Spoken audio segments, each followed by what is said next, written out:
আচ্ছা, তো টু ডাইমেনশনে এমন অনেক সিস্টেম থাকতে পারে যার মাত্র একটি সলিউশন, অথবা এমনও হতে পারে যে ইনফাইনাইটলি মেনি সলিউশনস, অথবা কোনো সলিউশন নাও থাকতে পারে। সো এই ভিডিওতে আমরা একটা একটা করে কেস নিয়ে কথা বলবো। তো প্রথমে ওয়ান সলিউশন নিয়ে আমরা কথা বলি। সো খেয়াল করে দেখুন যে এই সিস্টেমে যে দুটো ইকুয়েশন, সেই দুটো ইকুয়েশনে একটি লাইন রিপ্রেজেন্ট করছে। তো যখন আমরা এর সলিউশন বের করার চেষ্টা করি, তখন এই দুইটা লাইনের কমন যেই জায়গাটুকু সেটুকু বের করি। অ্যান্ড এখানে কমন জায়গা হচ্ছে এই কেসে একটা পয়েন্ট। অর্থাৎ এই সলিউশন বের করে আমরা যে এক্স এবং ওয়াই এর মান বের করব, যেহেতু আমরা একটা পয়েন্ট পাচ্ছি, তাহলে সলিউশন অবশ্যই কি একটি হবে, তাই না? অর্থাৎ এক্স ওয়াই এর আমরা একটি মান পাবো। তো চলুন এটা দেখি আসলে এক্স ওয়াই এর মান একটি হয় কিনা। সো প্রথমে আমাদেরকে একটা অগমেন্টেড ম্যাট্রিক্স নিতে হবে। তো আপনাদের মনে আছে প্রিভিয়াস ভিডিওতে আমি বলেছিলাম অগমেন্টেড ম্যাট্রিক্স হচ্ছে এই এক্স এর সহগ, ওয়াই এর সহগ 5 × 10, তারপর এক্স এর সহগ, ওয়াই এর সহগ 2 × -1, তারপর সমান সমান চিহ্নের ডান পাশে যা আছে তাদেরকে আমি এইভাবে লিখবো। সেটাই হচ্ছে augmented matrix. And Gauss Jordan এলিমিনেশনের মাধ্যমে আমাদেরকে এই ম্যাট্রিক্সটাকে রিডিউসড রো এসিলন ফর্মে কনভার্ট করতে হবে। প্রিভিয়াস ভিডিওতে আমি বলেছিলাম, লিঙ্ক ডিসক্রিপশনে দেওয়া থাকবে। কিন্তু রিডিউস রো এসিলন ফর্মে কনভার্ট করা তো খুবই বোরিং একটা কাজ, তাই না? তো এই কাজটাকে সহজ করার জন্য আপনাদের জন্য আমি একটা পাইথন কোড রেডি রেখেছি। লিঙ্ক আমি ডিসক্রিপশনে দিয়ে দিব ইনশাল্লাহ, যাতে আপনারা খুব সহজে এটা করতে পারেন। খেয়াল করে দেখুন এই কোডে আমি কি করেছি। একদম প্রথমেই এই জায়গায় আমি অগমেন্টেড ম্যাট্রিক্সটা বসিয়েছি, তাই না? সো অগমেন্টেড ম্যাট্রিক্সটা বসিয়ে আমি যদি রান দেই, তাহলে কিভাবে করতে হয় স্টেপ বাই স্টেপ একদম আপনাকে করে দিবে। দেখো স্টেপ 1, স্টেপ 2, একদম স্টেপ বাই স্টেপ কিন্তু এই ম্যাট্রিক্সে কীভাবে রিডিউস টু এশিলনে কনভার্ট করতে হয় সেটা আপনাকে বলে দিবে। অ্যান্ড পরবর্তীতে এই কোডটা আমি কীভাবে লিখেছি সেটা নিয়েও একটা ভিডিও বানানোর ইচ্ছা আছে। সো যারা চ্যানেলটি সাবস্ক্রাইব করেনি তারা সাবস্ক্রাইব করে নেবেন, বেল আইকনটি ক্লিক করে রাখবেন, যাতে পরবর্তী ভিডিও আসার সাথে সাথে আপনার ওখানে চলে যায়। আচ্ছা যাই হোক, তো এটা আপনি দেখে নেবেন স্টেপ 1, স্টেপ 2 কীভাবে রো এশিলন ফর্ম করতে হয়। আমরা একদম শেষে যাই। এই তো এটাই হচ্ছে আমাদের reduce row echelon forms of ম্যাট্রিক্সটা।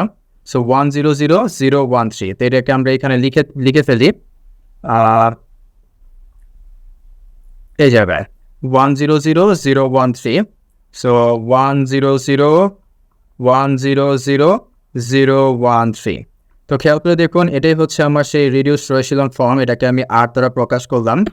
এখন এই ম্যাট্রিক্স থেকে আমাদের এক্স এবং ওয়াই এর মান বের করতে হবে। আপনাদের নিশ্চয়ই মনে আছে এটা হচ্ছে এক্স এর সহগ, এগুলো হচ্ছে সব ওয়াই এর সহগ, অ্যান্ড সমান সমান চিহ্নের ডান পাশে যা তা হচ্ছে এইগুলো, তাই না? তো এখন আমরা কি করতে পারি, এই যে 1 হচ্ছে এক্স এর সহগ, সো 1 × x, তারপর 0 হচ্ছে ওয়াই এর সহগ, তাহলে 0 × y, সমান সমান চিহ্নের ডান পাশে 0, সো x = 0। তারপর 0 × x প্লাস 1 × y, যদিও 0x লেখার দরকার ছিল না, তাও বোঝানোর জন্য লিখলাম। সো y এর মান আসছে 3। অর্থাৎ দেখুন যে x এর মান 0, y এর মান 3, আমরা জাস্ট একটাই পয়েন্ট পেয়েছি 0, 3। আচ্ছা, তো ওয়ান সলিউশনের ম্যাথ হয়ে গেল। এখন চলুন আমরা দেখি যদি ইনফাইনাইটলি মেনি সলিউশন হয়। আচ্ছা, প্রথমে দেখি নো সলিউশন হলে কি হবে। খেয়াল করে দেখুন তো এই দুটো লাইন তো প্যারালাল, তাই না? তো কোনো জায়গায় তো এক জায়গায় মিলবে না। সো বোঝাই যাচ্ছে যে এদের কোনো সলিউশন থাকবে না। তো এই কাজটা আমরা যদি গস জোড়ান এলিমিনেশনের মাধ্যমে করি, একটা অগমেন্টেড ম্যাট্রিক্স লিখব। খেয়াল করে দেখুন এই যে 2 এক্স এর যে সহগগুলো আছে তাকে প্রথম কলামে, ওয়াই এর যে সহগগুলো আছে তাকে দ্বিতীয় কলামে, সমান সমান চিহ্নের ডান পাশে যা আছে তাকে আমরা এই কলামে লিখলাম। এখন আবারও এই ম্যাট্রিক্সটাকে আমরা সেই সেই কোডে বসিয়ে দেই 2 4 10 2 4 -5। তো কীভাবে বসাবেন দেখেন, আমি একটু দেখিয়ে দিই কীভাবে বসাতে হয়। তো দাঁড়ান 1 মিনিট। এই তো প্রথমে প্রথম রো লেখার জন্য এভাবে আপনি একটা থার্ড ব্র্যাকেটের ভেতরে লিখবেন হচ্ছে 2 4 10, সো 2, 4, 10। তারপর অনেকে এখানে একটা কমা দিতে ভুলে যায়, এই কমাটা অবশ্যই দিবে। তারপর আমাদের দ্বিতীয় রো লিখতে হবে। সো দ্বিতীয় রো হচ্ছে 2, 4, -5, তাই না? অ্যান্ড এই কোডটা যদি আপনি রান দেন, তাহলে দেখবেন যে আপনার রেজাল্ট আসছে বা রিডিউস রো এশিলন করলে আসে এই তো 1 2 5 0 0 -5, এরকম কিছু একটা আসে। আচ্ছা, তো এটা যদি আমি এখানে বসিয়ে দেই 1 2 5, রিডিউস রো এশিলন করলে আসে 1 2 5 0 0 0 0, কি আসলো 0 0 -15। ওকে, সো এটাই হচ্ছে রিডিউস রো এশিলন করলে এই রেজাল্টটা আসে। আচ্ছা, তো এখন এখান থেকে আমরা এক্স ওয়াই এর মান বের করার চেষ্টা করব। সো প্রথম ইকুয়েশনে এক্স এর সহগ হচ্ছে 1, অ্যান্ড খেয়াল করে দেখুন ওয়াই এর সহগ হচ্ছে 2, আর এটা তো সমান সমান চিহ্নের ডান পাশে যা আছে তা।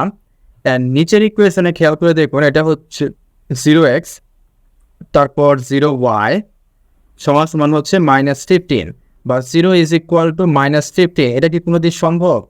এটা তো কোনোদিন সম্ভব না, তাই না? অর্থাৎ এইখান থেকেও কিন্তু আমরা বলতে পারি যে যেহেতু এই জিনিসটা কোনোদিন সম্ভব না, অর্থাৎ এই দুইটা সিস্টেমকে যদি আমরা সলভ করি তাহলে আমরা কোনোদিনই কোনো সলিউশন পাবো না, কারণ বুঝতেই পারছেন 0 আর -15 তো কখনো সমান হবে না, তাই না? আচ্ছা, তো আমরা এখন পরে কেসে যাই। দেখুন এখানে লেখা ইনফাইনাইটলি মেনি সলিউশনস। তো কেন আমরা এদেরকে ইনফাইনাইটলি মেনি সলিউশনস বলবো? কারণ দেখুন একটা জিনিস খেয়াল করে যে আপনি 1 নং যে ইকুয়েশন আছে, 1 নং ইকুয়েশনকে আপনি 2 দ্বারা ভাগ দিন, তাহলে আপনি কী পাবেন? x + 2y = 5, তাই না? ইভেন আপনি যদি এই 2 নং যে ইকুয়েশন আছে, এই 2 নং ইকুয়েশনকে আপনি যদি 4 দ্বারা ভাগ দেন তাহলে দেখবেন আপনি সেম রেজাল্টই পাবেন। অর্থাৎ দুইটা কাজ করলে আমি সেম রেজাল্টই পাবো, সেম লাইনই পাবো। অর্থাৎ এই দুইটা ইকুয়েশন দেখতে কিন্তু আলাদা হলেও এই দুইটা ইকুয়েশন একই লাইনকে রিপ্রেজেন্ট করছে। সো আপনি বুঝতেই পারছেন যে একটি লাইন, তার উপর দিয়ে যদি আরেকটি লাইন যায়, তাহলে আমরা যদি দুটি লাইনের কমন যেই ক্ষেত্র সেটা বের করি তাহলে তো আমরা এই লাইনটাই পাবো, কারণ এই দুইটা লাইন তো একই যে একটা আরেকটার উপর আপতিত হয়েছে। সো দুইটার কমন ক্ষেত্র তো এই লাইনটাই, তাই না? তো আমরা যদি এদের সলিউশন বের করার চেষ্টা করি তাহলে আমরা এই লাইনটাই পাবো, অর্থাৎ সলিউশন কিন্তু এই লাইনটাই হবে। আচ্ছা, তো এটাই আমরা অগমেন্টেড ম্যাট্রিক্সকে রিডিউসড রেশিওনাল ফর্মে কনভার্ট করে দেখি। সো অগমেন্টেড ম্যাট্রিক্স হচ্ছে 2 4 10, তারপর 4 8 20, তাই না? সো এটাকে যদি আমরা এখন আমাদের পাইথন করে বসিয়ে দেই, এই দেখুন 2 4 10 4 8 20 আমি আগেই বসিয়ে রেখেছি। অ্যান্ড কোডটিকে যদি আমি রান দেই, তো কোডটিকে রান দিলে এই দেখো আনসারটা আমি পেয়ে গেছি 125000। সেই ভ্যালুটা আমি এখানে বসিয়ে দেই। তো রিডিউস রেশিওনাল করলে আমরা পাবো 125000। আচ্ছা, তো এখন এখান থেকে আমরা XYZ এর মান বের করার চেষ্টা করি। 1 হচ্ছে x এর সহগ 1 × x, তারপর 2 হচ্ছে y এর সহগ 2 × y সমান সমান চিহ্নের ডান পাশে 5। আচ্ছা, তো এখান থেকে আমরা পেলাম একটা সলিউশন x + 2y = 5। খেয়াল করে দেখুন আমরা কিন্তু এই সলিউশনটাই পেয়েছি, তাই না? x + 2y = 5। আচ্ছা, দ্বিতীয় রো নিয়ে কাজ করি। 0x + 0y = 0, তাহলে তো আমরা লিখতে পারি 0, 0 0 = 0, তাই না? সো আগের মতো কিন্তু 0 = অন্য কিছু আসেনি, 0 = 0 আসছে। সো এটা তো ট্রু। তাহলে আমরা বলতে পারি যে এই সিস্টেমের সলিউশন এক্সিস্ট করে, অ্যান্ড সেই সলিউশনটা হচ্ছে এইটা, x + 2y = 5, অর্থাৎ এই লাইনটাই কিন্তু রিপ্রেজেন্ট করছে। আচ্ছা, তো পরবর্তী ভিডিওতে আমরা এখন তো 2 ডাইমেনশনে ছিলাম, তো পরবর্তী ভিডিওতে আমরা 3 ডাইমেনশনে যাব। সো সেই ভিডিওটা দেখার আমন্ত্রণ রইল। Thank you.